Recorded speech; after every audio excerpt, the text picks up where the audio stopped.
हंस रही मुझे देखकर, हंस रही मुझ पे।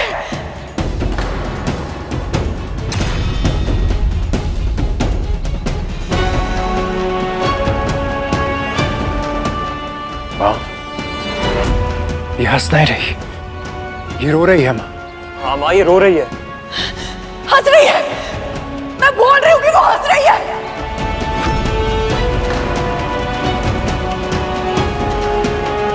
माँ, ये क्या कर रही हैं आप? संभालिए अपने आप को। संभालिए स्वयं को माँ, सचेत हो जाइए।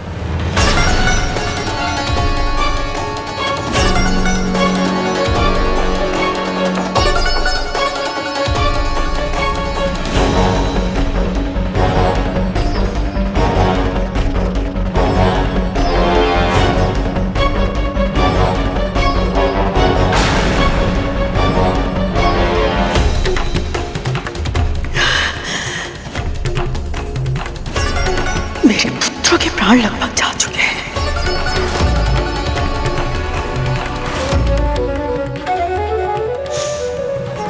तेरा पुत्र कहाँ है? मैंने उसे सूर्य पुष्प लाने भेजा था ना। कहाँ है गरुड़?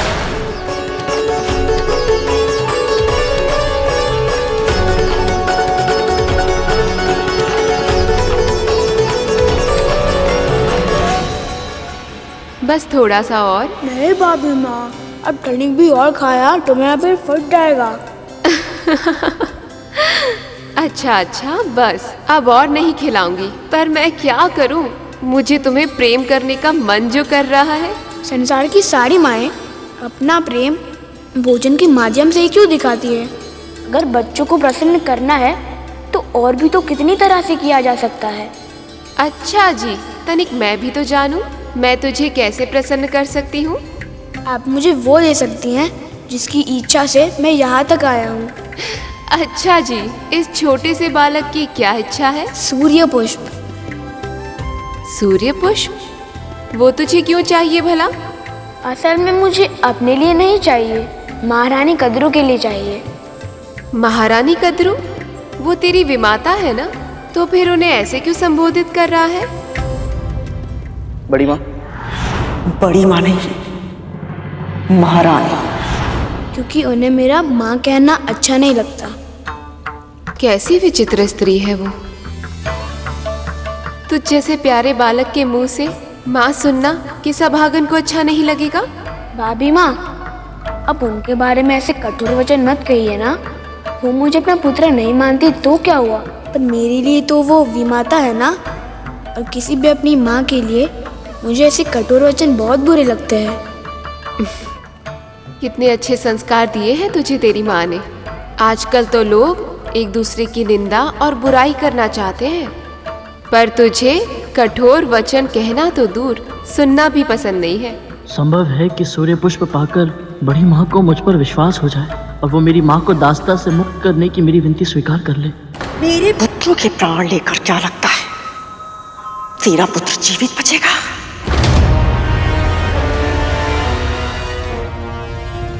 वो चाहे अंतरिक्ष में हो या पाताल में हो, अपने पुत्रों की चिताओं पर काट रखने से पहले तेरे पुत्र को जीवित जलाऊंगी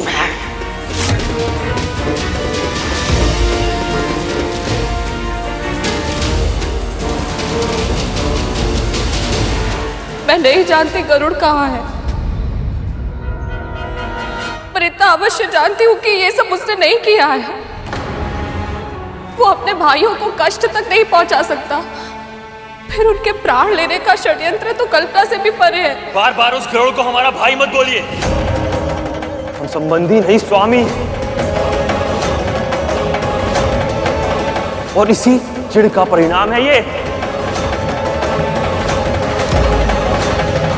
कहाँ है तू गरुड़? और यदि सूर्य पुष्प लेना है तो जाओ, वहां जाके तोड़ लो। मैं सफल हो जाऊं, इसका आशीर्वाद माँ और भाभी दोनों को देना होगा। केवल इस कार्य में नहीं, तू अपने हर लक्ष्य में सफल हो गरुड़। मेरा आशीर्वाद सदैव तुम्हारे साथ रहेगा। यदि मेरे भाइयों को मरणासन अवस्था में उसने नहीं पहुंचाया तो और किसने पहुंचाया दासीमा?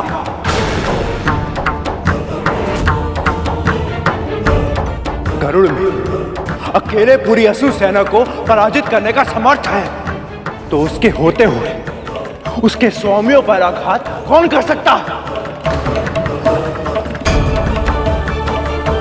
प्रश्न सीधा है दासीमा, हमारे भाई गरुड़ के साथ अंतरिक्ष यात्रा पे गए, तो फिर वो गिरे कैसे?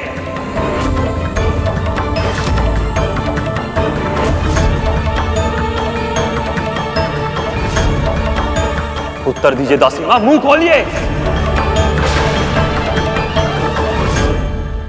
ये ऐसे नहीं बोलेगी।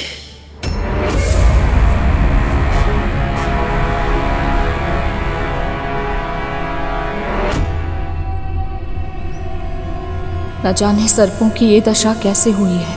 कहीं मेरे पुत्र पर भी कोई संकट ना आया हो, पर वो है कहाँ?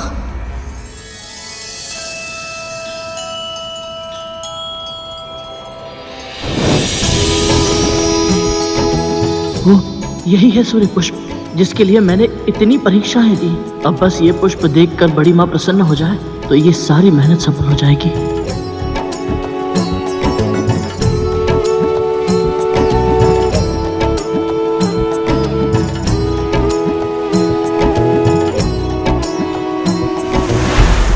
अरे ये पुष्प कहाँ लुप्त हो गया? इसे लेना इतना सरल नहीं है।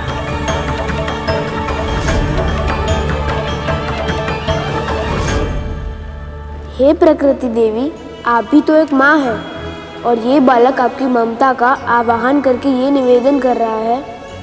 ये फूल उसे अपने लिए नहीं, एक माँ के लिए चाहिए। कृपया मेरी प्रार्थना स्वीकार कीजिए, बस एक फूल दे दीजिए।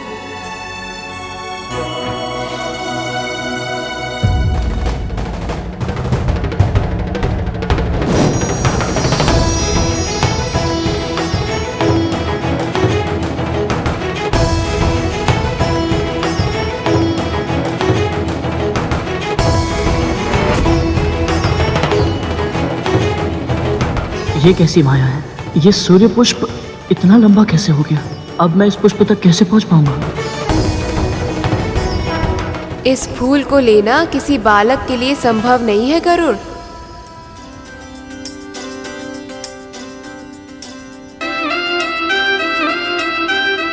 पक्षीराज, हम सब तुम्हें आज अणिमा और महिमा का वरदान देना चाहते हैं। महिमा वह सिद्धि है जिससे तुम अपनी कद काठी जितनी चाहो बढ़ा या घटा सकते हो।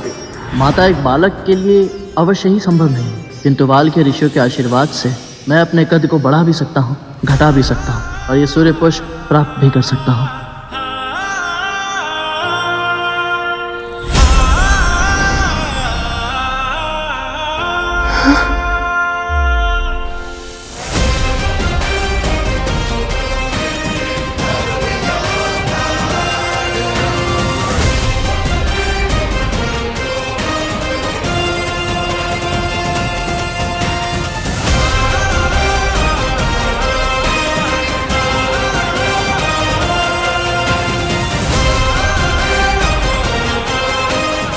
बस बस, मैं समझ गई कि तू कोई छोटा बालक नहीं है,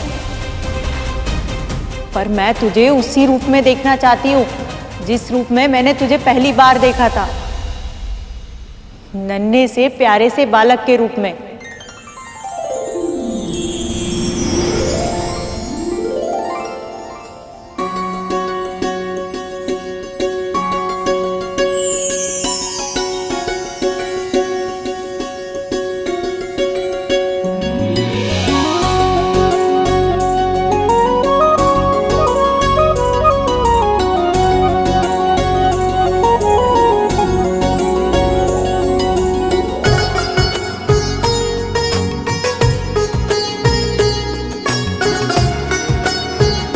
अब मुझे आज्ञा दीजिए भाभी माँ।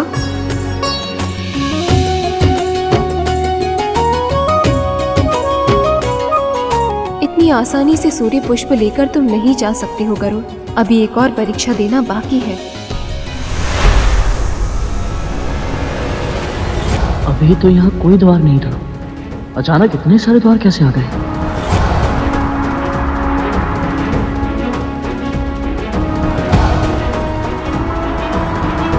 मुझे शीघ्र यहाँ से निकलना होगा, अन्यथा बड़ी माँ क्रोधित हो जाएंगी।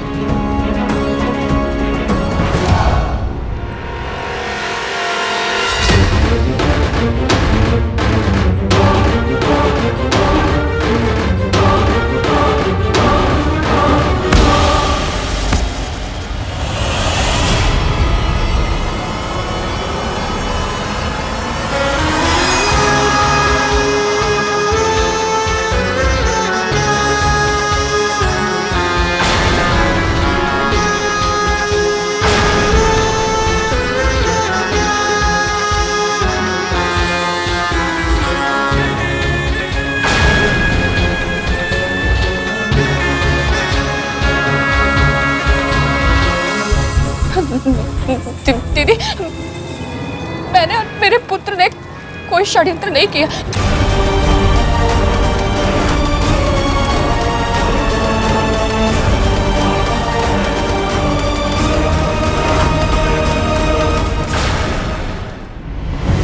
भाभी माँ, ये क्या? क्या हुआ? एक के स्थान पर 7 द्वार देखकर चौंक गया? सूर्य लोक का यही नियम है गरुड़।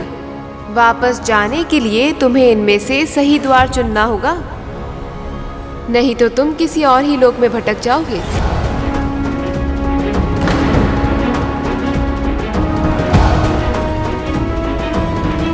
मुझे सही द्वार का पता कैसे चलेगा? देह की सीमा होती है गरुड़, पर मन की कोई सीमा नहीं होती।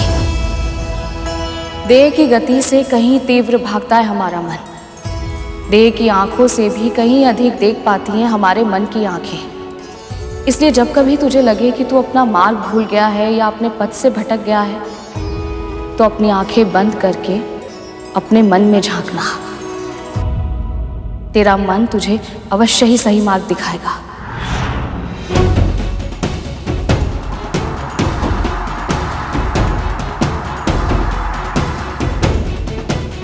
हे परमपिता, सृष्टि के पालन करता, ये कठिन निर्णय लेने में मेरी सहायता कीजिए प्रभु।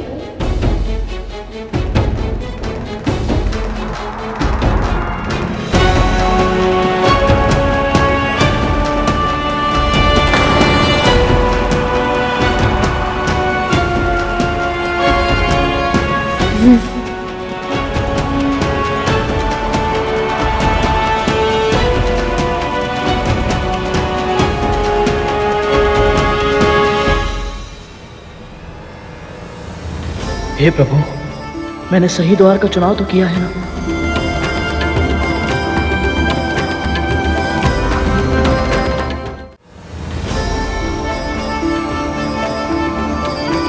यही सही द्वार है गरुड़, भयभीत मत होना।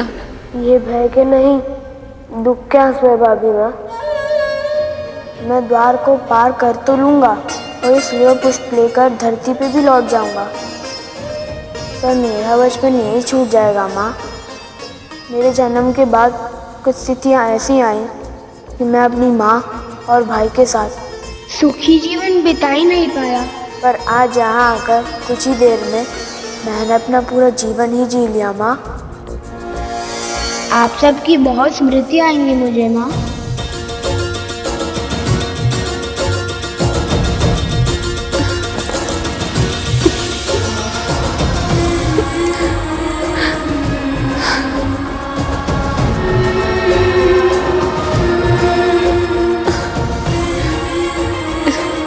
मैं भी तुझे बहुत स्मरण करूंगी गरुड़।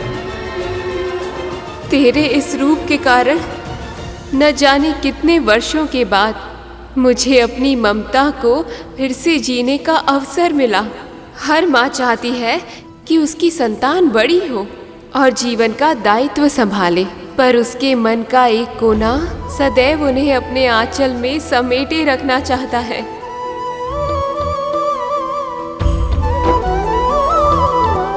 तेरे कारण वो आनंद फिर से पाया है मैंने। सदैव सुखी रहो गरुड़। मेरा आशीर्वाद सदैव तेरे साथ है।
नाग वर्ष में एक बार अपनी केचुल उतारते हैं। ये प्रक्रिया उन्हें बहुत कष्ट देती और ये मैं जानती हूँ केवल। पर जब वो केचुल वो त्वचा उनके तन पर चिपक जाती है ना,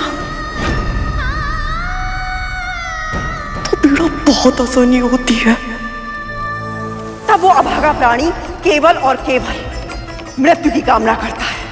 मृत्यु आती भी है उसे, किंतु धीरे धीरे धीरे वो तड़प वो जलन जो आज मेरे पुत्र अनुभव कर रहे हैं, तेरे पुत्र ने दिए उन्हें। उनके तन पे जो भी घाव लगे हुए हैं ना, उसको उत्तरदायी तेरा पुत्र है।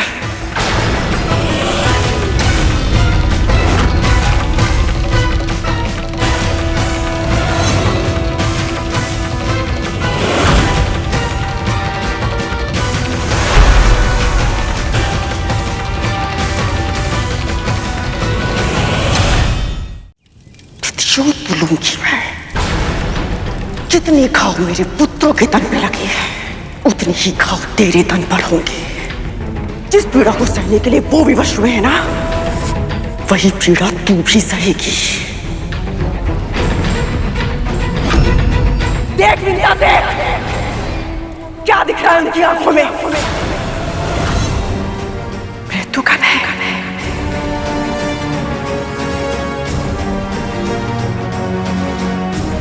वही भय मैं तेरी आंखों में देखना चाहती हूँ। इस महल से जो आज मांस की दुर्गंध आ रही है ना, वही आज तेरे तन से आएगी। जितना मेरे पुत्र तड़पे हैं, उतना ही तू तड़पेगी आज।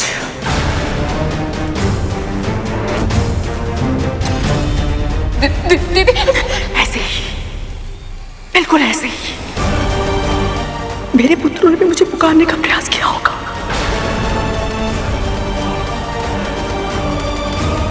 किंतु उनके मुख से तो स्वर भी नहीं निकला होगा।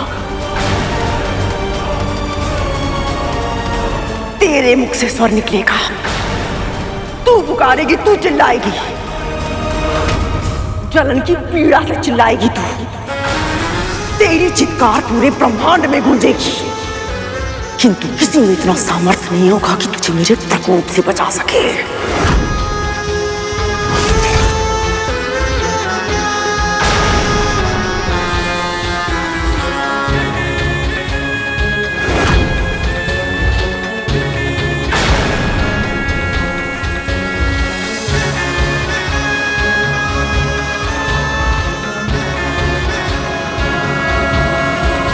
रुक जाइए बड़ी माँ।